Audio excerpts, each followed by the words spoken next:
The British monarchy has amassed a splendid collection of personal tiaras and diadems that have adorned queens and princesses at galas, banquets, and official portraits.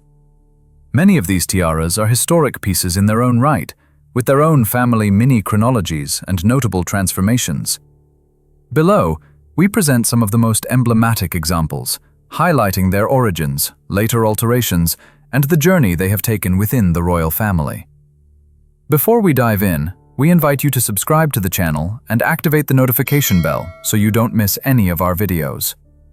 Without further ado, let's begin. The Girls of Great Britain and Ireland, Tiara, 1893. Affectionately known by Queen Elizabeth II as Granny's Tiara, the Girls of Great Britain and Ireland Tiara is perhaps the piece most closely associated with her image, appearing in countless portraits, coins, and British postage stamps. Its story begins in 1893, when a committee of young aristocratic women, the Girls of Great Britain and Ireland, headed by Lady Eva Greville, raised funds to present a wedding gift to Princess Mary of Teck on the occasion of her marriage to Prince George, Duke of York. With the money collected, they commissioned a prestigious jeweler to create a dazzling tiara. The chosen design was in the festoons style, with interlaced garlands, scrolls, and fleur-de-lis crafted in diamonds set in silver and gold. The original tiara was topped with 14 round pearls, giving it additional height and presence. It also incorporated an ingenious modular system. It could be dismantled and worn as a necklace, or transformed into a small coronet. Such versatility was greatly appreciated in the Edwardian era. Princess Mary, the future Queen Mary, received the gift with delight on the 6th of July, 1893. Although she wore a different diadem given by Queen Victoria on her wedding day, she soon made the Girls of Great Britain and Ireland tiara one of her favorite pieces. She wore it at costume balls, official receptions, and in her portrait following the coronation of her husband, King George V. True to her habit of modifying her jewels, Queen Mary ordered in 1914 the removal of the top pearls and their replacement with 13 large round diamonds, giving the tiara a profile composed entirely of brilliant cut stones.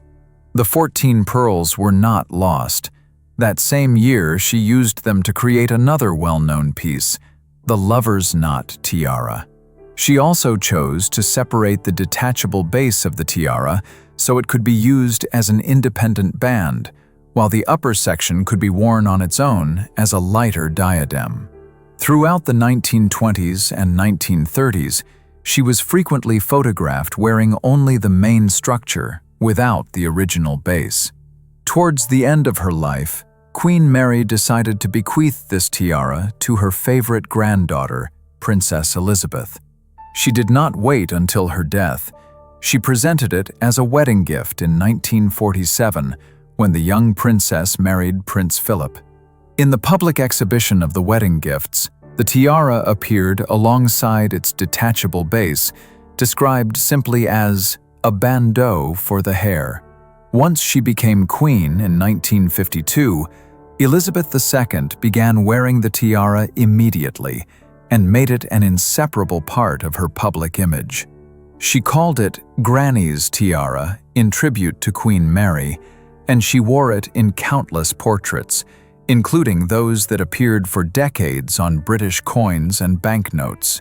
Its balanced elegance and Belle Epoque style complemented the young monarch in the 1950s and continued to look majestic well into the 21st century. After more than 130 years of history, the Girls of Great Britain and Ireland tiara remains one of the most recognizable jewels in the world. It forms part of the monarch's personal collection, currently presumed to be in the possession of King Charles III, and, by tradition, may be loaned to consorts or future queens. Conceived as a gift for a young royal bride, it has adorned a queen consort, Mary, then a reigning queen, Elizabeth II, and will, in all likelihood, continue to grace future generations, preserving the sentimental bond between its wearers. The Vladimir Tiara, created around 1874, acquired in 1921. Few tiaras in the royal collection possess a story as dramatic as that of the Vladimir Tiara, a jewel that journeyed from Imperial Russia to the vaults of Windsor, surviving wars, revolutions, and discreet sales along the way. Its history begins in St. Petersburg in the 1870s, when the court jeweler to the Russian imperial family created a splendid diadem for Grand Duchess Maria Pavlovna, known in society as Grand Duchess Vladimir after her marriage to Grand Duke Vladimir Alexandrovich, son of Tsar Alexander II. The tiara featured a design typical of Russian tradition: 11 diamond loops or garlands framing pendant pearl drops, with a total of 15 pearls. It was also a modular piece, allowing the wearer to remove the pearls or certain sections of the frame to create a more compact version resembling a small coronet. Maria Pavlovna, a woman of great refinement and an influential figure at the late 19th century Romanov court, frequently wore the tiara at imperial receptions and balls, establishing herself as one of the most elegantly adorned ladies in Europe. Everything changed with the outbreak of the First World War and the Russian Revolution of 1917. The Grand Duchess, widowed since 1909, was among the last members of the imperial family to flee the country. Before departing, she hid her most valuable jewels in a secret compartment within her St. Petersburg palace, among them the Vladimir Tiara. What followed was an episode worthy of a novel. A British friend of the family, Albert Stopford, disguised himself as a workman and, amid the revolutionary chaos, managed to retrieve the hidden jewels. He smuggled them out of Russia, concealed within luggage, and brought them to London, where they were placed safely in a bank vault. The Grand Duchess succeeded in escaping, but died in France in 1920, never seeing her treasures again. The tiara then passed to her only daughter, Princess Elena of Greece, as part of the family inheritance.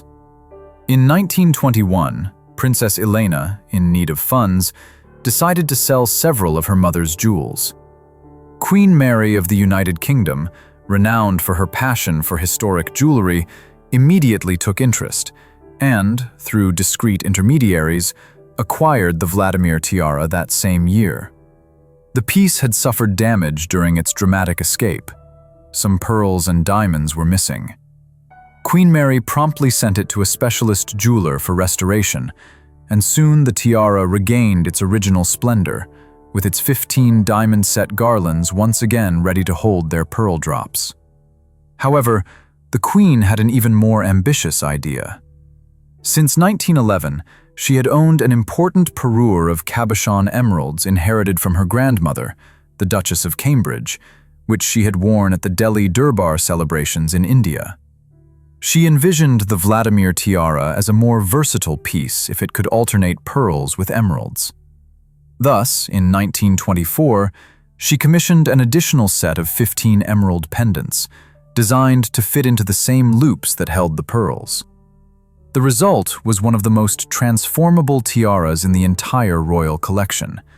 It could be worn with pearls, with emeralds, or without any pendants at all, as a simple diamond diadem. Queen Mary wore all three versions. In portraits from 1927, she is seen wearing the tiara with emeralds, perfectly matching her green jewel ensemble. In later photographs from the 1930s, she alternated between pearls and emeralds depending on the occasion.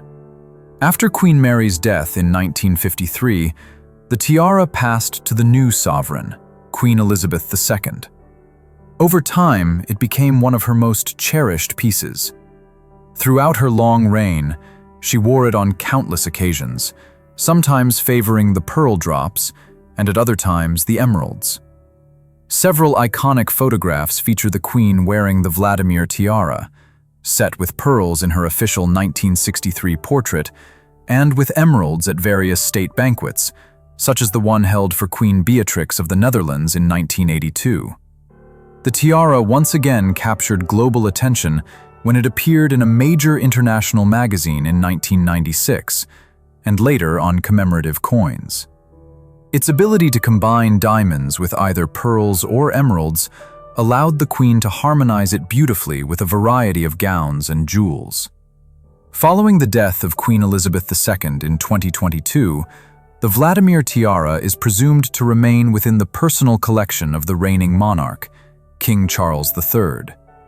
It may in future be loaned to the Queen Consort or another royal lady for formal occasions. This tiara continues to shine as a luminous symbol of the bond between British and European royalty. Designed in Tsarist Russia, rescued from revolution, and ingeniously reimagined in London, it embodies the enduring elegance of royal tradition through the centuries. Whether adorned with pearls or emeralds, its image remains forever associated with the regal grace of Queen Elizabeth II and her grandmother, Queen Mary, two queens united by their devotion to historic jewels. Queen Mary's Fringe Tiara, 1919. Queen Mary's Fringe Tiara holds a special place among the British royal family's fondness for fan-shaped diadems, distinguished by their radiant, fringe-like spikes. It is celebrated for having been the wedding headpiece of several women of the House of Windsor. The tiara was commissioned by Queen Mary in 1919, created using diamonds from her own family collection. Specifically, Mary provided a diamond necklace that had been given to her by Queen Victoria as a wedding present in 1893, a piece composed of large solitaires, and requested that it be dismantled and transformed into a Russian-style fringe tiara. This style, inspired by the grand kokoshnik crowns of the Russian imperial court, features graduated peaks that evoke rays of sunlight.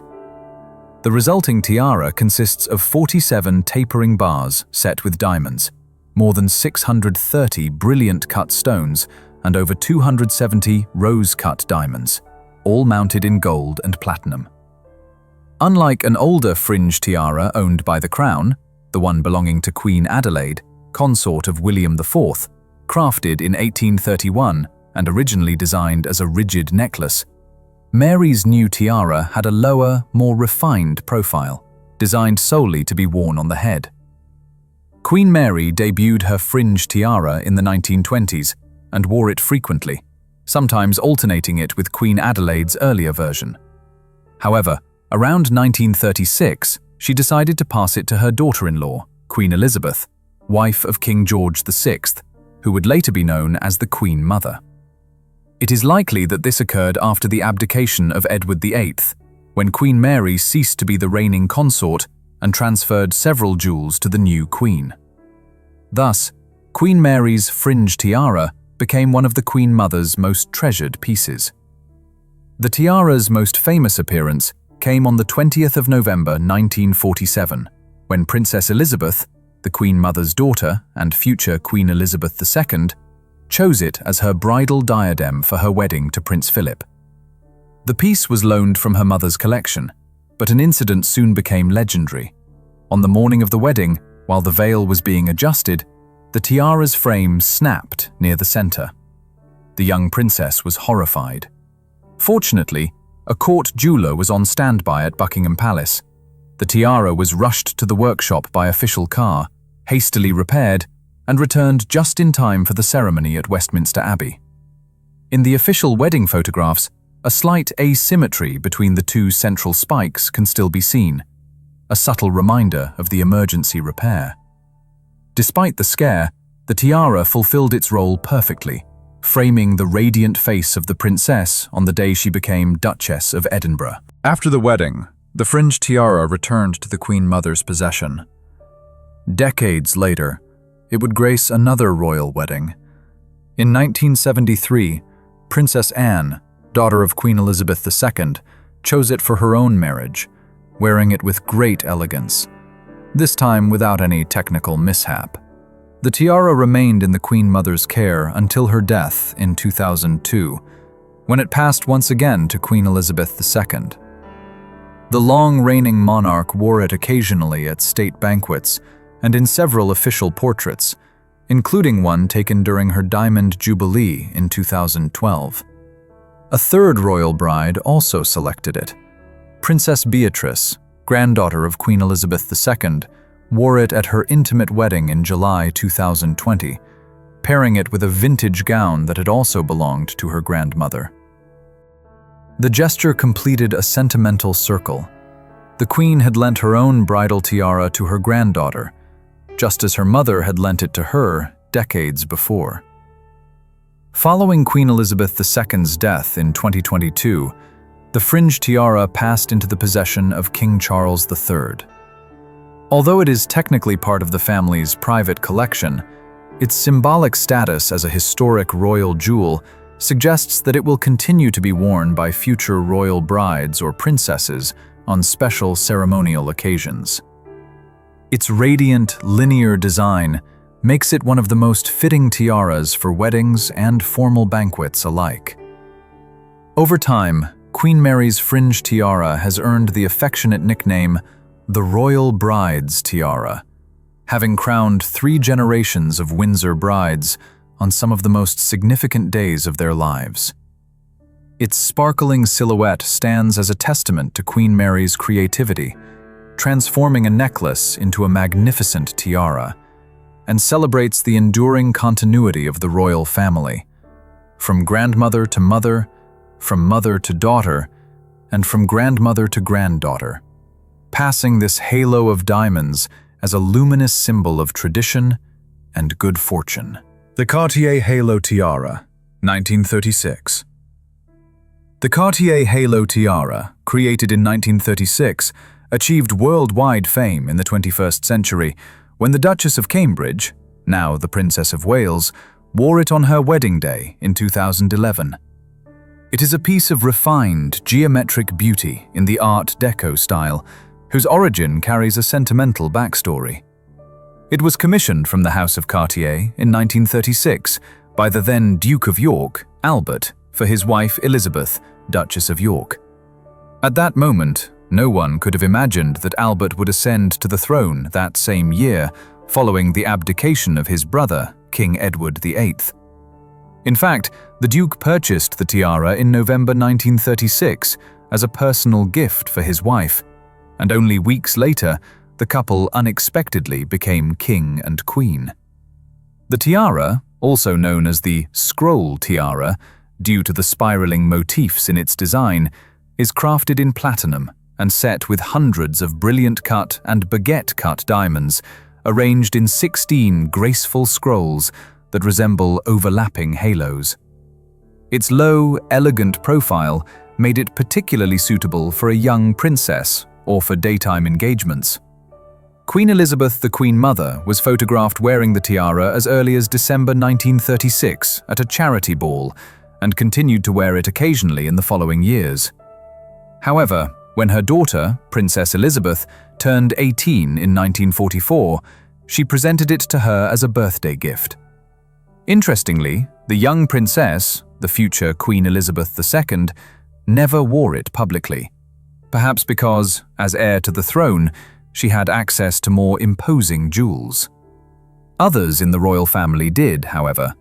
Princess Margaret wore it on multiple occasions during the 1950s, including at the coronation of her sister in 1953, and Princess Anne also wore it at certain events during her youth. Thus, the halo tiara spent decades quietly resting in the royal vaults, overshadowed by grander pieces.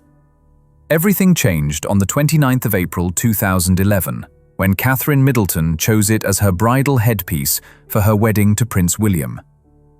Queen Elizabeth II lent it to her from her personal collection, and the tiara perfectly complemented the classic lace gown worn by the bride. Millions of viewers around the world were able to admire in detail this diamond diadem for the first time, its finely interlaced scroll design beneath telling particularly photogenic beneath the bridal veil. From that day onwards, the halo tiara became forever associated with the radiant image of the Duchess of Cambridge on her wedding day. However, following the royal wedding, it has not been seen in public use again. Catherine herself has not worn it on other occasions, preferring larger tiaras available to her. The piece remains within the monarch's collection and is only displayed on special occasions, such as the exhibition held at Buckingham Palace in 2012 to mark the Diamond Jubilee.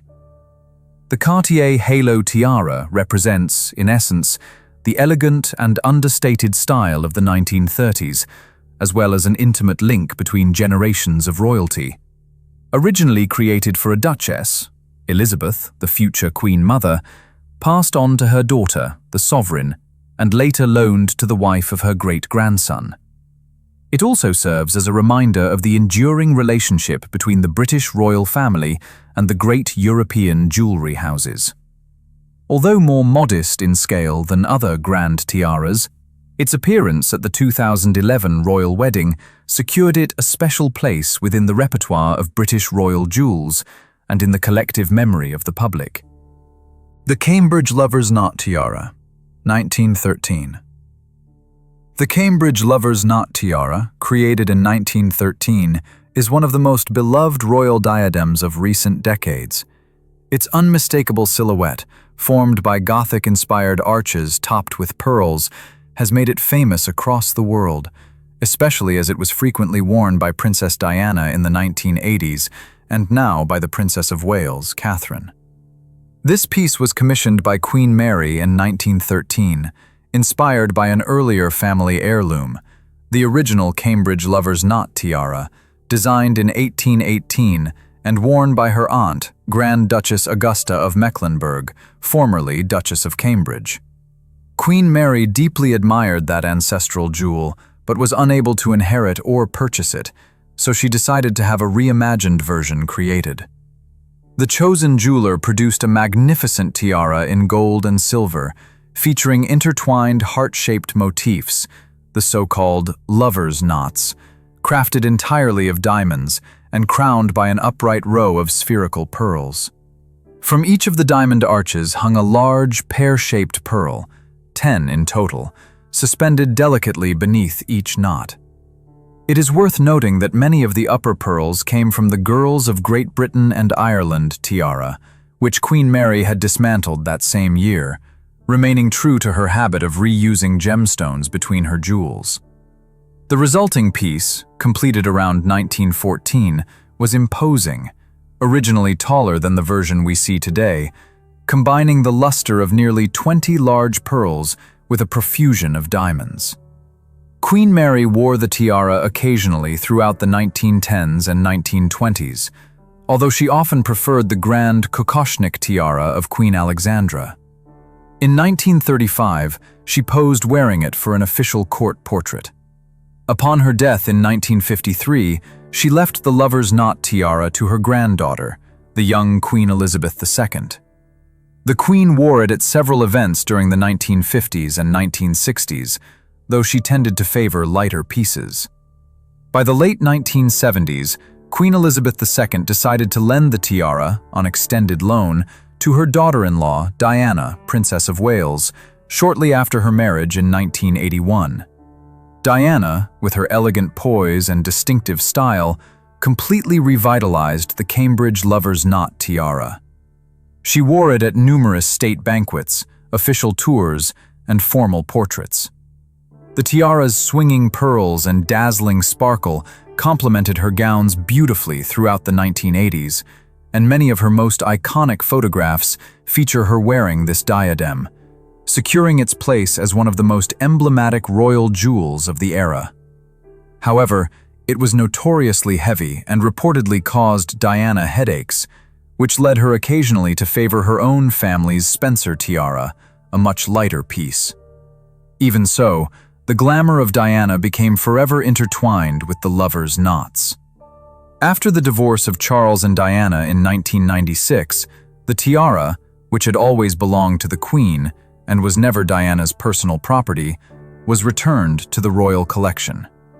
It remained unseen throughout the 1990s until in 2015, the Duchess of Cambridge brought it back into the public eye during a diplomatic reception. Since then, Catherine has made it her preferred tiara for state banquets and formal occasions, wearing it on many notable events, and turning it into a signature element of her regal style. As the new Princess of Wales, her use of the same tiara once worn by her late mother-in-law evokes both emotional and historical resonance, a connection that captivates public attention.